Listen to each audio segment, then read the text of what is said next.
Alhamdulillahi ala ni'matil islam wa kafa biha min ni'mah wa salatu wassalamu ala al-mabusi rahmatan lil alamin wa ala alihi wa ashabi ajma'in. Ayyuhal mushahiduna wal mushahidat, uhayyikum bitahiyatil islam wa hiya assalamu alaikum wa rahmatullah. Nous vivons à une époque où pullulent les courants de pensée déviés et des innovations contraires à la conduite prophétique. Ces nouveautés constituent un danger pour le musulman qui n'est pas armé d'une foi fondée sur le Coran, la Sunna et la pratique des pieux prédécesseurs.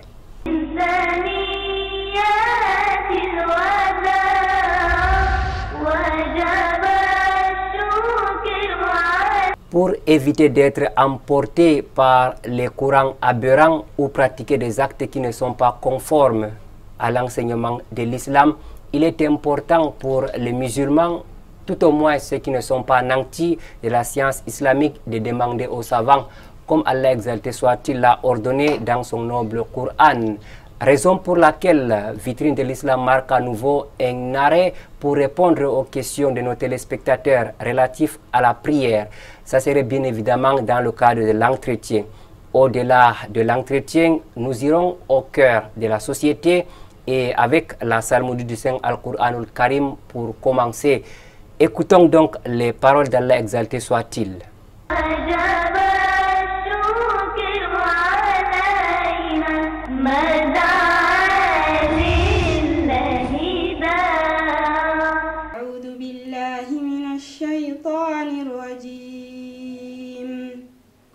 ومن يقنت منكن لله ورسوله وتعمل صالحا نؤتها أجرها مرتين وأعتدنا لها رزقا كريما.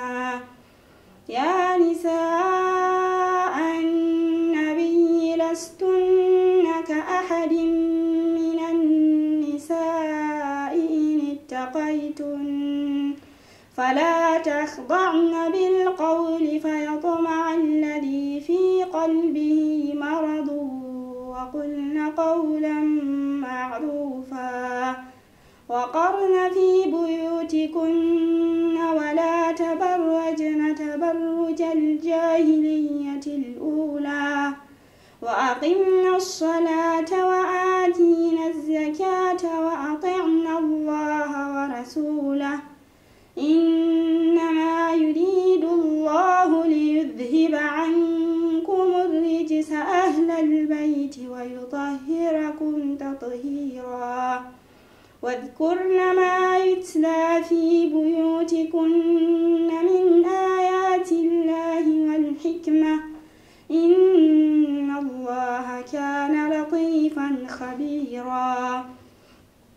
إن المسلمين والمسلمات والمؤمنين والمؤمنات والقانتين والقانتات والصادقين والصادقات والصابرين والصابرات والخاشعين والخاشعات والمتصدقين والمتصدقات والصائمين والصائمات والحافظين فروجهم والحافظات والذاكرين الله كثيرا والذاكرات أعد الله لهم مغفرة وأجرا عظيما. وجب الشكر علينا مدى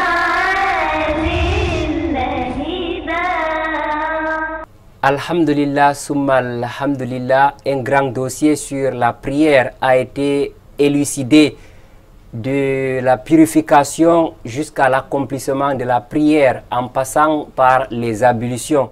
Les imams se sont succédés sur ces plateaux et nous avons marqué le tout premier arrêt à la fin des passages de nos imams pour répondre aux questions. Et cette fois-ci, nous marquons également le tout dernier arrêt pour boucler avec notre dossier sur la prière. C'est donc la 9e émission relative aux prières. Pour en parler, nous recevons sur ce plateau Cheikh Zakaria Ndoti est un imam et prédicateur. Cheikh Zakaria Ndoti est le directeur de l'Institut Al-Bayan, imam à la mosquée à Raouda. Cheikh, assalamu alaikum wa rahmatullah. Wa alaikum assalam wa rahmatullahi wa barakatuh.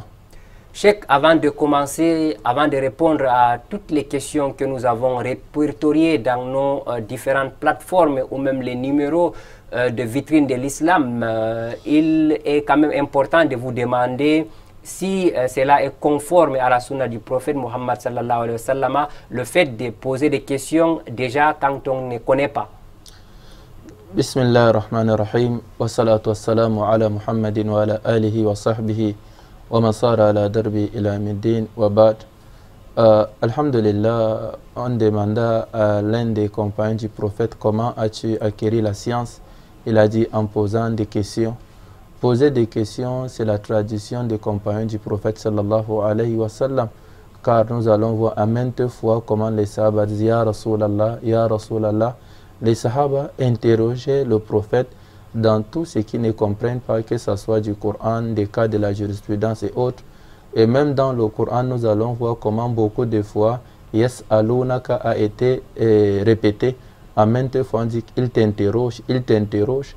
Si ça n'a pas été interrogé, Allah n'allait pas dire. Donc c'est vraiment fondé du Coran et de la sunna du prophète. Et c'est une manière de comprendre bien la leçon. N'oublions pas l'hadith célèbre de Jibril, l'hadith d'Abdullah et l'hadith de Omar ibn Khattab qui est rapporté par Bukhari et Muslim. Jibril est venu, il a dit Ya Rasulallah, akhbirni anil islam. Il a dit akhbirni anil iman, akhbirni anil ihsan. Et après avoir posé ces questions, le prophète les a dit Atadiri man sa'il. Et en fait, enfin il a dit Fa'inna Jibril atakum yu'allimukum dinakum. Donc poser des questions est un fondement religieux. Non. Merci à vous, Cheikh Zakaria Ndoti, pour ces précisions et nous allons donc passer aux questions. Et je le disais tantôt, nous avons répertorié plusieurs questions et nous commençons par la première. Le téléspectateur nous demande de savoir est-ce qu'il est indiqué de faire les nawafil, c'est-à-dire les prières surrogatoires, au moment où l'imam est sur la mimbar de vendredi. Est-ce qu'il est indiqué de faire la nawafil, c'est-à-dire les prières surrogatoires, au moment où l'imam est sur la mimbar? Cheikh, c'est la première question. Oui, alhamdulillah, il est rapporté de Bukhari et Muslim dans l'hadith d'Abi Qatada. Le prophète sallallahu alayhi wa sallam dit إذا دخل أحدكم المسجد فلا يجلس حتى يصلي ركعتين. Si l'un de vous entre dans la mosquée, qu'il fait 2 nafila avant qu'il s'asseye. Là, c'est une recommandation, c'est une nafila qu'on appelle Tahiyatul Masjid. Et c'est un cas général d'où, à chaque moment qu'on se rend à la mosquée, on doit saluer la mosquée en faisant 2 unités de la prière. Mais Imam Malik a accepté le cas du sermon. Lui, il voit au moment que l'imam sermonne, dont il n'appartient pas à un croyant de faire la nafila vu que l'imam est en train de sermonner.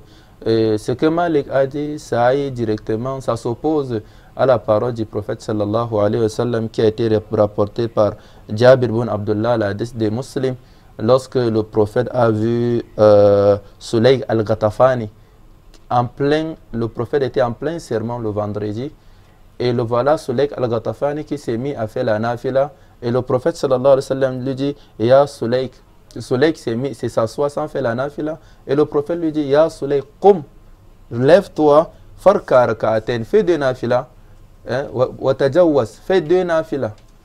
Bref, et Sulaik a fait la nafila en plein sermon du prophète, et lorsqu'il a fini la nafila, le prophète dans le même sermon, il a dit Iza ja'a ahadukum yawm al-jum'a wal imam yakhutub falyarka rak'atayn wa la yatajawwaz. Si quelqu'un entre dans la mosquée, l'imam sermonne, qu'il fait 2 rak'at légers. Donc voilà pourquoi Imam al-Nawawi dans le commentaire de Sahih Muslim dit cet hadith nous justifie donc la droiture de l'école de Shafi'iyya et de Hanabila qui se pose à l'école de Malikiya. Donc il est bien permis de faire la nafila au moment que l'imam sermonne. La deuxième question que nous avons reçue, Cheikh Zakaria Ndoti, qu'en est-il des prières surrogatoires après la prière de vendredi? qu'en est-il des prières surérogatoires après la prière de vendredi? Oui, la prière surérogatoire après la prière de vendredi, les ulamas se sont divergés vu le cas pratique du prophète sallallahu alayhi wa sallam qu'on appelle sunna fi'liya et le cas qui a été dit par le prophète qu'on appelle sunna, ce que le prophète a dit qu'on appelle sunna qawliya, car le prophète sallallahu alayhi wa sallam a dit, Ibn Omar dans la hadith d'Abdullah ibn Omar dit, le prophète a l'habitude de faire 2 unités de nafila après la prière de Jumu'ah. Et ça, c'est la pratique d'Abdullah ibn Omar, c'est rapporté dans Bukhari et Muslim.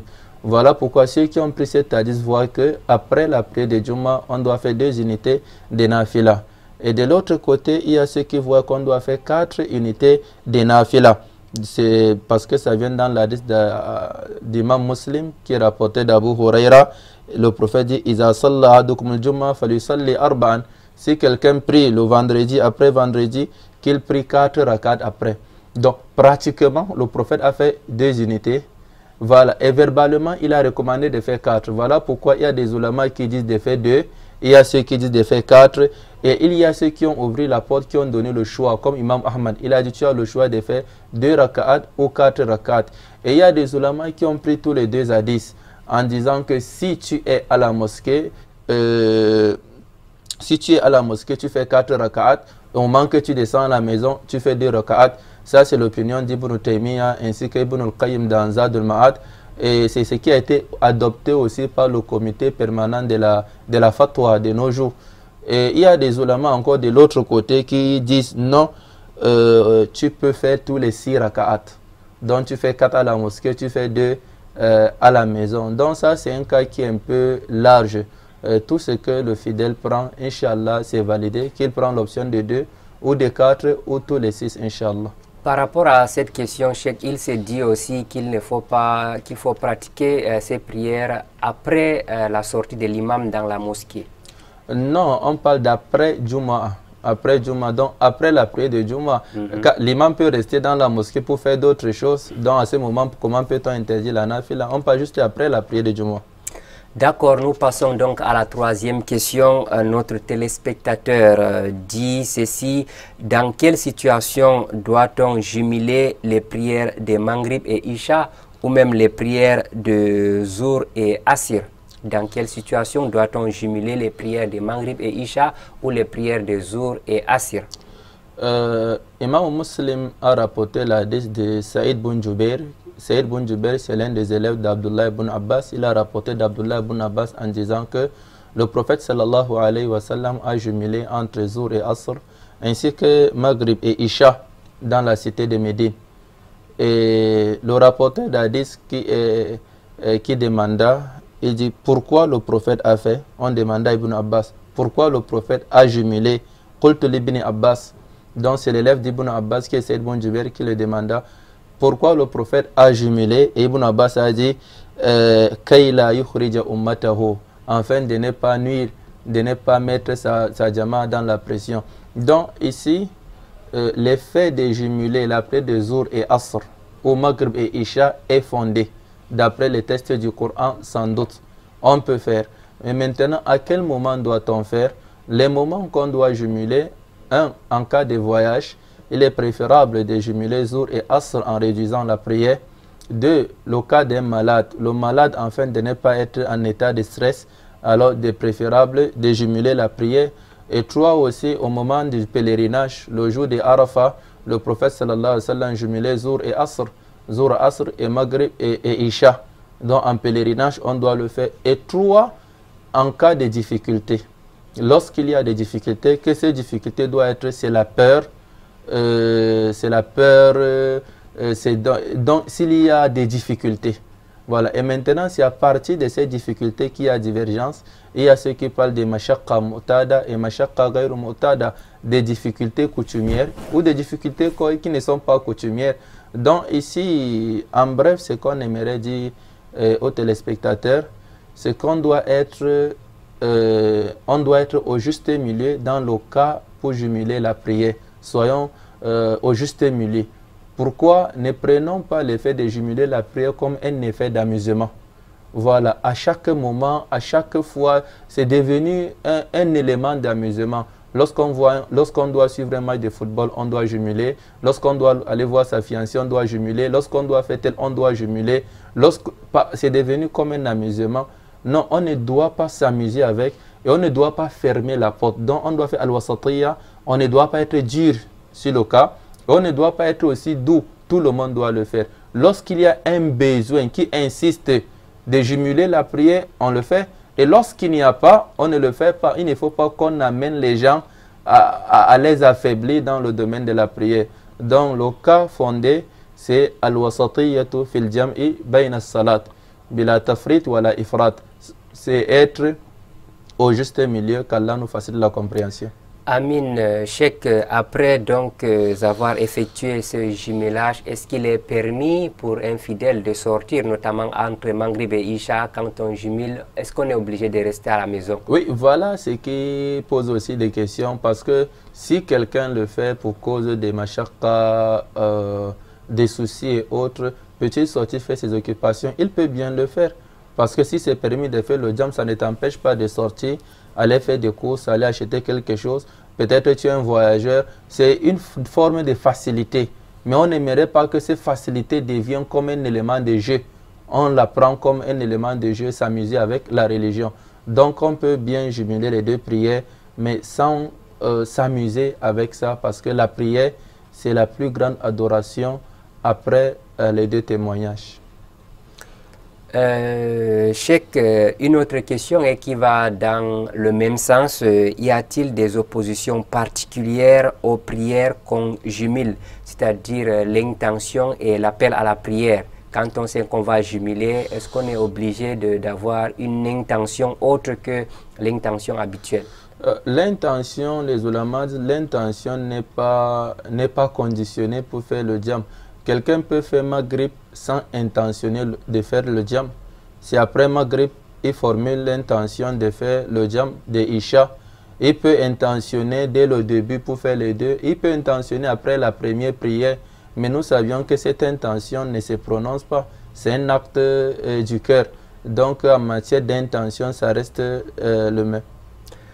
Ok, Cheikh, nous passons à la prochaine question. Celui qui n'a pas prié le witr ou rak'atayn al-fajri à l'heure, peut-il se rattraper? Celui qui n'a pas prié le witr ou bien le rak'atayn al-fajri à l'heure, peut-il se rattraper?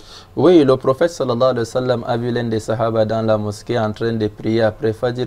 Il lui a dit, la prière de Fajr est 4 rak'at. Il a dit, non, messager d'Allah, innaha sunnatul Fajr.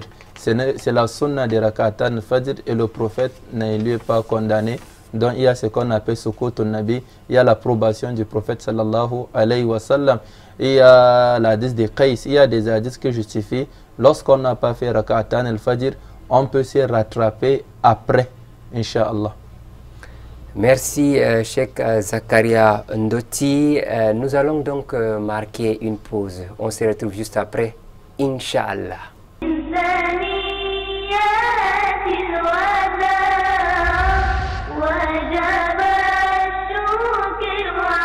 Alhamdulillah, summa alhamdulillah, chers téléspectateurs, bienvenue donc à votre émission Vitrine de l'Islam. Nous répondons aujourd'hui aux questions des téléspectateurs relatives à la prière. C'est la fin de notre dossier ouvert il y a plusieurs mois. Ici, dans le cadre de cette émission, Cheikh, nous continuons avec cette question. Combien de jours et à quelle distance un voyageur peut-il réunir les prières? Combien de jours et à quelle distance un voyageur peut-il réunir les prières? Et en ce qui concerne le parcours, la distance que l'homme ou le musulman doit réduire la prière, les tests qui ont été fondés, Allah parle du voyage. Donc au moment qu'une personne voyage, il est hors de la cité, il doit réduire la prière. Il y a des ulamas qui parlent de 80 km, il y a ceux qui parlent de 60 km, mais rien n'est fondé en précisant ou en déterminant le nombre de kilomètres, parce qu'on peut se rendre dans une localité à moins de 30 km ou à 20 km, Juste ce que les ulama disent, la sortie d'une localité à autre, d'une ville à autre, d'un pays à autre, mérite de réduire la prière. Donc voilà ce qu'on doit prendre. À titre d'exemple, nous allons voir celui qui doit se déplacer pour Douala et Déa. Il n'a pas fait 80 km. Donc chez les autres, il ne doit pas jumeler la prière. Ou celui qui se déplace de Miebel, il va aller à Yaoundé, vous allez voir, il n'a pas fait 80 km. Donc ici, mais il a voyagé parce que c'est deux localités différentes, c'est deux gouverneurs différents, c'est deux sous-préfets différents. Donc ici, il doit réduire la prière. Et maintenant, la durée. La durée, doit-on faire pendant combien de jours? La plupart des savants, comme Ibn Qudama a mentionné dans Mughni, la plupart des savants mentionnent 4 jours.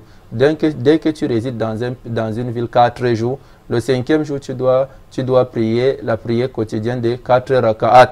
Et il y a des ulémas qui disent on peut faire autant, car Abdullah ibn Umar, l'un des meilleurs compagnons du prophète, lorsqu'il était à Azerbaïdjan, il a réduit la prière pendant 6 mois sans arrêt. Donc vous voyez, cet acte de ce compagnon du prophète nous amène à comprendre qu'on peut faire autant. Et les ulémas ne veulent pas ouvrir cette porte. Parce qu'ici, on a des étudiants qui partent étudier en étranger. Ils vont faire 2 ans, ils vont faire 6 mois. Il y a des pèlerins qui se rendent en Arabie Saoudite pour aller faire 1 mois. À ce moment, combien? Donc, le moment que tu te rends en tant qu'étudiant, en tant que pèlerin, en tant qu'un voyage que tu ne connais pas quand tu reviendras, dès que tu arrives, tu dois faire 4 rak'at. Ça, c'est la parole qui est la plus équilibrée. Mais lorsque tu as l'intention de revenir, pour aller faire 1 semaine, 2 semaines, les ulama n'interdisent pas de le faire, Inch'Allah. Wallahu ta'ala a'lam. La question suivante, qu'est-ce qui est plus recommandé pour un voyageur quand il prie avec les résidents? Qu'est-ce qui est plus recommandé pour un voyageur quand il prie avec les résidents? Il est recommandé pour un voyageur de réduire la prière, mais au moment qu'il entre dans une mosquée pour prier avec les résidents, ce qui est meilleur, il doit suivre l'imam pour prier la prière des résidents. Donc il doit faire 4 rak'at si c'est Zohr ou Asr ou Isha. Car le prophète sallallahu alayhi wa sallam dit Innama ju'ila al-imam liyutamma bih. On vous a mis l'imam afin qu'il doit être votre guide. Faïda kabbara fakabbiru. Lorsqu'il fait le takbir, faites le takbir. Lorsqu'il fait le ruku, faites le ruku. Donc on doit suivre l'imam. Même Abdullah ibn Omar, parmi ses actes pratiques, lorsqu'il est en voyage, donc s'il entre dans la mosquée, il suit l'imam.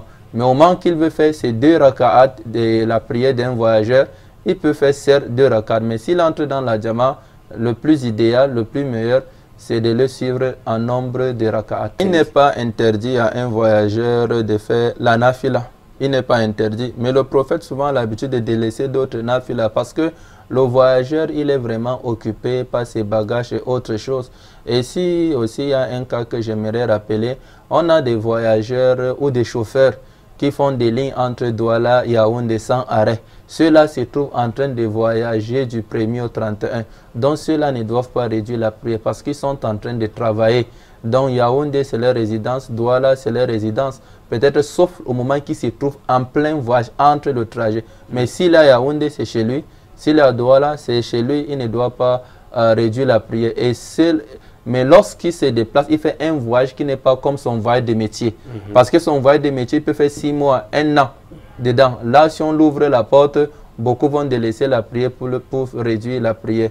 Vous voulez dire que cette permission se limite quand il est en route? Oui, lui, au moment qu'il est en route, il est en train de voyager comme tout le monde. Mais au moment qu'il arrive à Yaoundé, il doit faire 4 rak'at. S'il revient sur Douala, il doit faire les 4 rak'at. Et lorsqu'un voyageur commence la prière avec un imam résident, est-ce qu'il est autorisé pour ce dernier de faire la salam, d'arrêter sa prière après les 2 unités de prière de l'imam, quand l'imam fait la première assise? Est-ce qu'il est permis à ce dernier d'interrompre sa prière? Parce qu'il y a ceux qui le font. Il est permis à un voyageur de suivre le résident, le suivre sur ses 2 premiers rak'at et s'asseoir pour l'attendre dès qu'il finit les 2 derniers rak'at. Ils font le salut final ensemble. Comme il est permis de le suivre les 2 derniers rak'at, c'est bien permis. Ok, et ailleurs, Cheikh Zakaria Noti, on donne à un voyageur de diriger la prière pour les résidents. Est-ce que là aussi... Oui, le voyageur peut diriger la prière parce que souvent, il y a des moments qu'on reçoit des grands étrangers, des hommes de science. C'est vraiment des occasions, on peut lui dire de nous diriger la prière. Et lui aussi, il doit s'exprimer avant la prière. Bon, je vais diriger telle prière, la prière d'un voyageur. Et nous savions que dès le deuxième rakat, il va faire la salam et nous, on va achever la prière, Inch'Allah. Cheikh, nous passons donc à une autre question. Que faire si on a oublié d'accomplir les prosternations de réparation? Que faire lorsqu'on a oublié d'accomplir les prosternations de réparation? Beaucoup des ulama disent, lorsqu'on a oublié de faire le sujoud de sahwi, le sujoud de réparation, si on est dans la mosquée et on n'est pas loin, on ne s'est pas séparé de la prière, on peut revenir prier, faire ce sujoud. Il y a des ulama qui disent ça. Donc, si on n'est pas loin de la mosquée, parce qu'il y a des moments que tu fais la salam, tu vas sortir, faire un parcours peut-être de 100 mètres ou 200 mètres, et tu te rappelles. Donc, les ulama disent la prière n'est pas valide. Donc, mais si tu n'es pas loin, tu peux faire le sujoud. Mais d'un autre côté, il y a le Cheikh l'Islam Ibn Taymiyyah dans Ikhtiyarat al-Fiqhiyya. Il a dit dans ses propos, dans ses avis juridiques, il a dit c'est bien permis au moment que tu oublies le sujoud de réparation, que ça soit ça a duré ou ça n'a pas duré, tu as parlé ou pas, tu reviens faire le sujoud au moment que tu t'es rappelé, il n'y a pas de souci. C'est la parole de Cheikh l'Islam Ibn Taymiyyah, Wallahu ta'ala a'lam. Cheikh, est-ce que ceci est valable pour les deux types de prosternation? Parce qu'il y a la prosternation qui se fait avant la salam et la prosternation qui se fait après la salam. Oui, parce que nous savions que c'est d'abord un cas de divergence. Il y a des ulama qui disent qu'on doit toujours faire avant la prosternation, que ça soit ajouté ou réduit dans la prière, on doit faire avant. Il y a ceux qui disent dans toutes les deux qu'on doit faire toujours après. C'est un cas de divergence entre Maliki, entre Shafi'iyya et Hanafiya. C'est l'école Malikiya qui dit seulement on peut faire les deux avant, qabla salam et ba'da salam. Donc au moment que quelqu'un oublie de faire le sujoud avant et il fait après, sa prière est valide. Au moment qu'il devait faire après et il fait avant, sa prière est toujours valide, Inch'Allah. D'accord, et j'ai la peine à réciter la Fatiha ou une autre sourate quand l'imam lit à haute voix. Que faire? J'ai la peine à réciter la Fatiha ou une autre sourate quand l'imam lit à haute voix. Que faire? Allah dit wa idha quriya al-Qur'an fastami'u lahu wa ansitu. Lorsqu'on récite le Coran, taisez-vous et écoutez. Donc ici c'est une recommandation générale. Lorsqu'on récite le Coran, que tu sois dans la prière ou hors de la prière, tu dois te taire et écouter. Il y a des ulama qui ont pris cette verset comme un sens général d'interdiction de faire quoi que ce soit lorsqu'on récite le Coran. Voilà pourquoi beaucoup ont interdit de lire au moment que l'imam lit, de réciter au moment que l'imam récite. Mais de l'autre côté, le prophète sallallahu alayhi wa sallam dit la salata liman lam yaqra bi fatihatil kitab. Il n'y a pas de prière pour celui qui n'a pas récité la Fatiha. Donc, si tu t'étais, tu n'as pas récité la Fatiha, tu n'as pas de prière. Et il y a des ulama qui disent que cet hadith est un cas d'exception. Voilà pourquoi dans la prière, on peut réciter. Il y a ceux qui disent non, l'hadith n'est même pas praticable, comme Albani. Il a dit l'hadith n'est pas praticable parce que hadith hukm mansoukh, ce n'est pas praticable. Et il y a des ulama aussi qui se sont opposés à Albani en disant non. Dans l'hadith même que tu viens de mentionner, il y a ce qu'on appelle idraj, adraj zuhuri et kalam Abu Huraira. Donc c'est un cas vraiment vaste. Doit-on réciter la Fatiha ou pas? Les ulama ont beaucoup parlé, que ce soit des anciens, des contemporains, jusqu'à nos jours, c'est un cas de divergence. Doit-on réciter la Fatiha au moment que l'imam récite? Dans la prière qu'on lit à voix basse, c'est clair, tout le monde va lire. Mais dans la prière qu'on fait à voix haute, c'est ça le souci. Donc, si déjà il y a divergence, vaut mieux de le faire parce que tu as déjà fait, la prière est valide. Mais lorsque tu ne le fais pas, il y a déjà des divergences et autres. Tu as des prières ou tu n'as pas de prières, vaut mieux de le faire. Bon, au moment que tu ne te sors pas, l'imam récite, tu récites. Parce qu'il y a ceux qui disent, lorsque l'imam finit la Fatiha, l'espace, la courte durée qu'il va prendre là, tu exportes pour lire rapidement. Là aussi, tu ne peux pas bien réciter la Fatiha comme il le faut. Donc c'est un cas vraiment vaste des ulama, qu'Allah nous éclaircit nos cœurs afin de comprendre le mieux et de le pratiquer. Mais il est mieux de la réciter, mais on n'est pas dur envers ceux-là qui ne la récitent pas, parce que c'est un cas large de divergence, plus de 14 siècles jusqu'à nos jours. Et Cheikh, lorsqu'on commence à réciter au milieu de la sourate, de la Fatiha, l'imam se prosterne à ce niveau qu'il faut interrompre aussi pour suivre l'imam? Non, ici, lorsque l'imam se prosterne, on doit suivre l'imam. Nous, on suit l'imam. Parce que beaucoup de savants nous disent que la lecture de l'imam est la lecture de ses mamoun. Ça, c'est la parole la plus connue, ou comme même règle juridique, surtout dans l'école des Malikia. Voilà pourquoi tu ne dois pas réciter, parce que sa récitation est ta récitation. Donc, au moment que l'imam finit pour lui, que ce soit le ruku, le sujoud ou le tashahhud, tu n'as pas le droit de dire que tu dois achever. Car le prophète dit « Fa'iza kabbar fakabbiru ». Fa là, c'est l'anticiper. Dès qu'il fait le takbir, faites le takbir.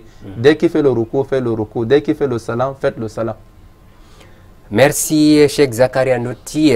Puis-je suivre l'imam qui est en train de prier Maghrib alors que je n'ai pas prié Asr? Puis-je suivre l'imam qui est en train de prier Maghrib alors que je n'ai pas prié Asr? Oui, les ulama disent qu'il n'y a pas de souci lorsqu'on se diverge avec l'imam en matière d'intention ou en fond ou en forme de la prière. Il n'y a pas, parce que l'imam est en train de prier, vous avez dit Maghrib. Maghrib. Il est en train de prier Maghrib. Et tu n'as pas prié Asr. C'est bien permis parce que tu peux le suivre les 3 raka'at. Lorsqu'il fait la salam, toi tu te tiens debout, tu donnes le 4e raka'at. Il n'y a pas de problème. Les ulama ont beaucoup parlé de ça. Il n'y a pas de souci. Ikhtilafun niyya bayna al-imam wal ma'moun. Il n'y a pas de souci. Les ulama ont beaucoup mis le cas pratique, exemple de celui-là qui vient trouver imam en train de prier Maghrib et en train de prier Isha et lui n'a pas prié Maghrib. Et maintenant il va suivre l'imam avec l'intention de quoi? Avec l'intention de Maghrib, tandis que l'imam est en train de prier Isha. Au moment que l'imam fait les 3 raka'at, et maintenant il a le choix. Le premier choix, il s'assoit, il attend l'imam achève son 4e raka'at pour qu'ils font le salam ensemble. Ça, c'est le premier choix. Ou il fait son salam, il se sépare de l'imam. Il fait son salam. Et dès qu'il fait son salam, il peut rejoindre l'imam, le dernier raka'at d'Isha de l'imam, ça devient son premier raka'at d'Isha. C'est bien permis, les ulama ont parlé. Et Cheikh, où est donc la place ou bien l'interdit pour un fidèle de ne pas pratiquer, de suivre, où est donc la place du suivi de l'imam lors d'une prière? Suivi de l'imam, c'est qu'il est notre guide. Lorsqu'il fait le takbir, on n'aille pas avant l'imam. On ne récite pas avant l'imam. On ne soulève pas la main avant l'imam. On ne fait pas le ruku avant l'imam. On ne fait pas le sujoud avant l'imam. On ne fait pas le salut final avant l'imam. Mais on peut avoir des intentions différentes. D'accord. Et Cheikh Zakaria Noti, nous passons à la question suivante. Le téléspectateur nous dit ceci: laver les habits au pressing est-il suffisant pour les purifier? Laver les habits au pressing est-il suffisant pour les purifier? Oui, je ne vois pas la différence entre laver nos habits dans nos maisons et laver au pressing. Souvent même c'est mieux laver qu'au pressing qu'à la maison. Donc ici, ne soyons pas un peu trop durs. Lorsqu'on lave, et on doit prier, ça suffit pour la purification, Inch'Allah. Sauf au moment qu'on doute du pressing, on ne sait pas de quoi qu'il lave. Là, peut-être on peut se poser des questions. Mais à vue d'œil, au cas général, tous les pressings rendent nos habits propres et on peut prier avec. Barakallahu fik, jazakumullahu khairan, Cheikh Zakaria Noti. Chers téléspectateurs, nous allons partir à nouveau au cœur de la société et nous allons retrouver, Inch'Allah, Cheikh Hamza Pempeme qui va donner quelques explications relatives à la prière. On se retrouve donc juste après, Inch'Allah.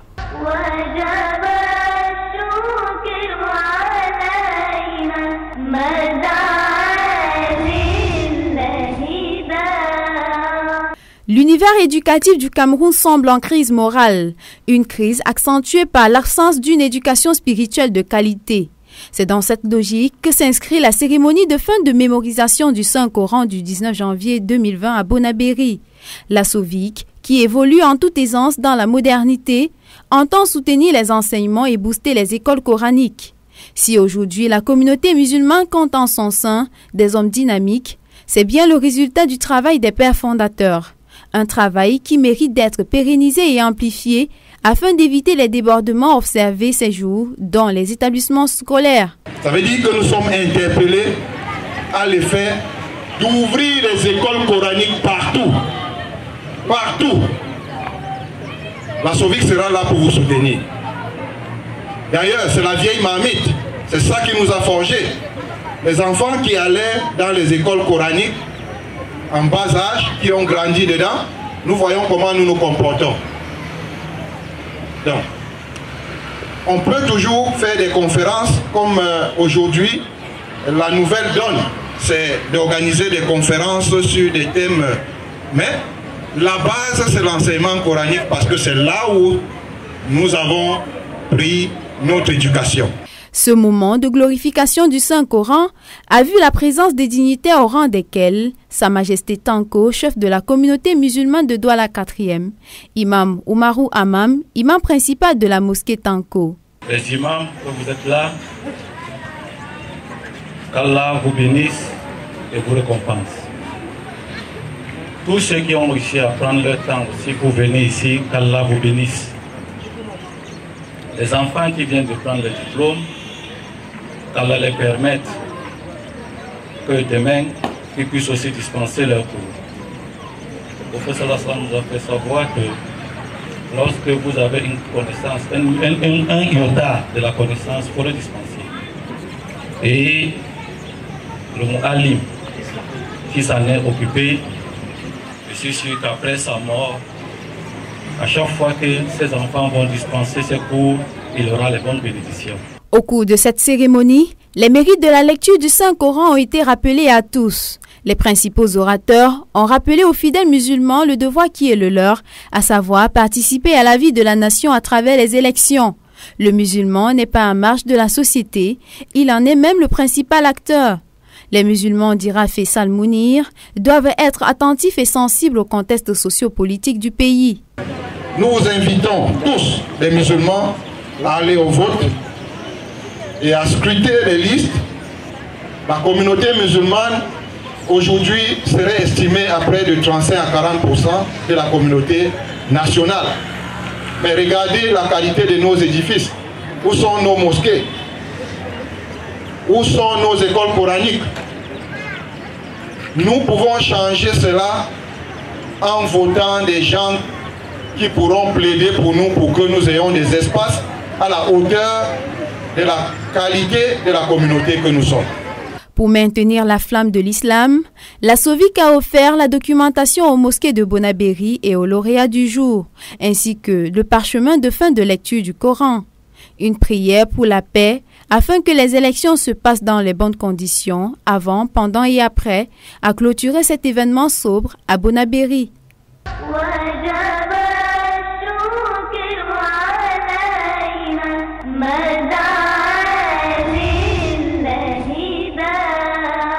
Ce 21 janvier 2020, la mosquée Al-Hikma du marché Oignon de Douala s'est vue auréolée d'un double événement porté par l'Association culturelle islamique du Cameroun, en abrégé ASIC. Ce rendez-vous a donné lieu à la clôture du concours régional de mémorisation du Coran, ainsi que la tenue d'une prière pour la paix au Cameroun. Alors nous avons pensé que nous n'avions pas fait les messes économiques, nous voulons faire les prières religieuses en tant que musulmans. On convoque tous les grands imams, les chefs de communauté musulmane, tout l'étendue du Cameroun. C'est une communiqué que j'ai fait. À partir de samedi passé, on a lancé à Yaoundé. Vous avez suivi, ça s'est passé maintenant dans toutes les régions, les 9 régions qui restent. Il faut qu'ils le fassent ensemble et prions Dieu pour cette paix. Grande première du genre dans le littoral, le concours régional du Coran a vu 11 participants montrer leur savoir-faire devant un jury de qualité. Pour éviter aussi les polémiques, pour éviter les problèmes, nous avons fait appel à nos 2 frères égyptiens qui sont venus faire le jury ici. Et c'est eux qui ont sorti le résultat que nous avons proclamé aujourd'hui et tout s'est passé bien, alhamdulillah. Nous prions Allah subhanahu wa ta'ala qu'il nous facilite la prochaine fois, que ça soit plus meilleur. Pour le second événement du jour, la SIC, en tant qu'association mère, a décidé de multiplier les prières pour la paix au Cameroun. La présence des imams et chefs traditionnels a traduit la place importante que revêt la paix aux yeux de ces acteurs présents.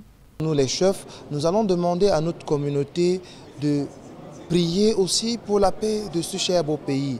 Parce que si nous ne le faisons pas, nous ne pourrions pas venir prier tranquillement. Si nous ne le faisons pas, nous ne pourrons pas être en famille avec nos enfants, avec qui que ce soit. Donc la paix a un enjeu important. La SIC compte donc davantage multiplier les actions pour promouvoir la paix, le vivre ensemble au Cameroun de manière efficiente.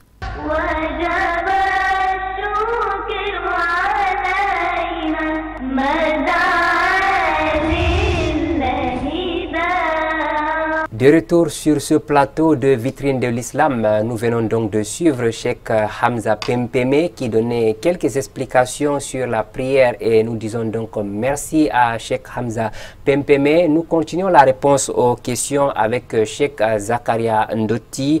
Cheikh Zakaria Ndoti, j'ai souvent l'écoulement du liquide, c'est-à-dire mazie, alors que je suis au travail. Faut-il tout le temps rentrer et changer le pantalon avant de prier?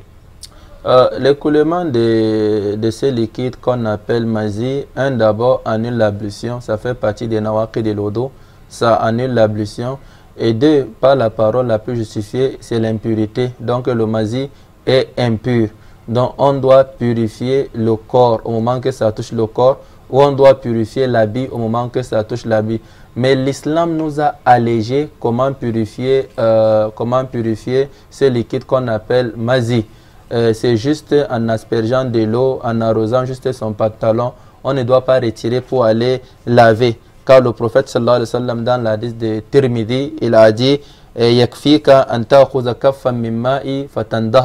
ça te suffit de prendre juste de l'eau un peu sur tes mains et d'arroser, que ça soit sur le pantalon, sur le haut et là où ça touche, et tu le frottes, Inch'Allah.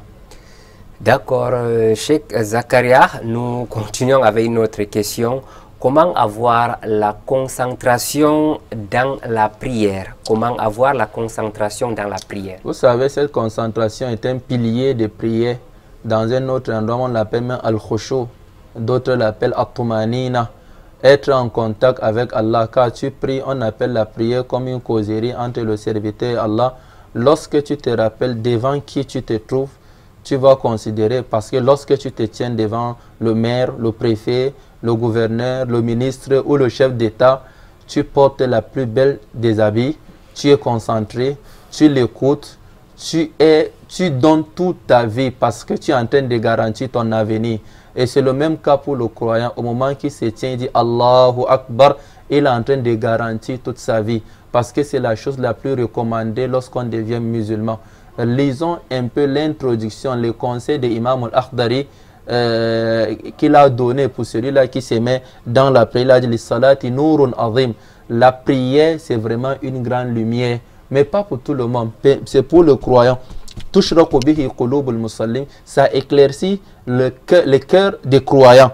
Il a dit c'est des pieux qui reçoivent cette lumière. Tu vois quelqu'un prie, tu vois la lumière de la prière aussi son front. Il a dit lorsque tu viens dans la prière, oublie tout. Le prophète Allah tabaraka wa ta'ala a dit qad aflaha al-mu'minun, bien heureux pour les croyants. Qui sont-ils? Il a dit alladina fi salatim khashi'un, c'est ceux-là qui sont humbles, qui ont la tranquillité, qui ont ces concentrations, qui ont al-khushu dans la prière. Le prophète était dans la prière un jour, et puis l'habit qu'il a porté le gênait comme ça, l'attirait. Et puis il a dit allez chez Abi Jaham avec cet habit et donnez-moi un autre de chez Abi Jaham, parce que celle-ci est en train de m'amener ailleurs. Donc ici, il faut essayer de voir quel genre d'habit tu as porté, quel genre de personne qui est devant toi. Lorsque tu es dans une mosquée, devant toi, voilà quelqu'un qui s'est habillé avec des écritures ou un maillot ou autre chose, ça va t'amener à méditer ce qui est devant toi. Donc essaye le choix de l'endroit, le choix de la mosquée, le choix des vêtements, Tout est capital pour la prière parce que c'est ça ta vie, c'est ça ton devoir ici-bas. Et Cheikh, lorsqu'on est en train de prier et puis on est emporté par les réflexions, est-ce que cela voudrait dire qu'on n'aura pas beaucoup de récompenses dans cette prière? D'abord, on ne peut pas être à l'abri des pensées dans la prière. On ne peut jamais prier sans avoir des pensées dans la prière. Là, c'est clair. Le prophète sallallahu alayhi wa sallam a prié un jour. Lorsqu'il a achevé la prière rapidement, il est entré dans la maison et les sahaba ont demandé, mais qu'est-ce qu'il y a? Et après, qu'est-ce qu'il a dit? Il a dit, j'étais dans la prière et je me suis rappelé de telles choses. Ça veut dire qu'on peut penser dans la prière. Omar ibn Khattab disait, souvent je pense comment diriger mes armées quand je suis dans la prière. Donc, mais on aimerait que ces pensées, doivent être positives. Ces pensées ne doivent pas se développer. Après tel, j'ai fait quoi? Après tel, j'ai fait quoi? Tu vas t'oublier dans la prière. On peut penser, on peut se rappeler d'une chose dans la prière, mais on doit se limiter, on doit limiter nos pensées et nos pensées doivent être positives, Inch'Allah. Et Cheikh, pour ceux qui ont des difficultés à se concentrer, une fois quand vous êtes dans la prière, vous vous perdez complètement. À ce niveau, quelle astuce donc? On se perd d'abord, on peut se perdre en se souvenant qu'on connaît d'abord on est dans quel raka'at. Si on connaît qu'on est dans quel raka'at, on reconduit sa concentration continue. Et lorsqu'on se perd, on ne sait même pas qu'on est dans quel raka'at. Ici, tu vas essayer de travailler avec la certitude. Qu'est-ce que ta certitude te dit? Si ta certitude te juge que tu es au deuxième raka'at, considère que tu es au deuxième raka'at. Et lorsque tu en doutes, entre 3 et 2, prends le nombre inférieur. Voilà, tu es au troisième ou au deuxième rakat, vaut mieux de prendre le deuxième rakat, Inch'Allah. Et Cheikh, pour terminer, il y a aussi le cas des enfants qui sont en train de pleurer ou toute autre chose au moment où vous êtes en train de prier. Est-ce qu'il est permis, autorisé de précipiter, d'aller vite dans la prière afin de vous occuper de la situation qui vous préoccupe dans la prière? Les prières des enfants dans la prière n'est pas étonnant et ce n'est pas nouveau, car même au temps du prophète, c'était le même cas. Parce que les femmes venaient dans la mosquée et priaient avec le prophète et elles sont toujours derrière. Au moment que l'enfant prie, il faut essayer de précipiter la prière. Si tu es l'imam, le prophète a recommandé quand tu diriges la prière, sois miséricorde envers les gens qui sont derrière toi, car il y a les fatigués, il y a ceux qui sont occupés, il y a ceux qui ont laissé des enfants. Et lorsque tu te trouves seul, c'est une femme qui est seule et l'enfant est à côté, il n'y a pas d'interdiction de précipiter un peu sa prière, mais sans boycotter les actes obligatoires, sans sortir de cette concentration. Dans la prière, si c'est capital, on le prépare, on prépare la prière, parce que c'est quelque chose de 5 à 10 minutes, pas plus. Et on peut se préparer pour faire quelque chose de 5 à 10 minutes. Non. Cheikh, c'est donc tout pour les questions que nous avons répertoriées dans nos groupes WhatsApp, pratiquement à la fin de notre grand dossier sur la prière. Après avoir réalisé 9 émissions, c'est donc la toute dernière aujourd'hui, la deuxième en ce qui concerne la phase de questions à réponse. Cheikh, au regard de tout ce que nous avons dit dans notre dossier sur la prière, vous vous êtes succédé les imams sur ce plateau. Que dire en conclusion? Alhamdulillah, on remercie Allah tabaraka wa ta'ala, on remercie l'équipe vitrine de l'islam, qu'Allah les bénisse, qu'Allah les ajoute plus de force, de sincérité, de sagesse pour la continuité d'éclaircir le monde entier dans l'émission vitrine de l'islam.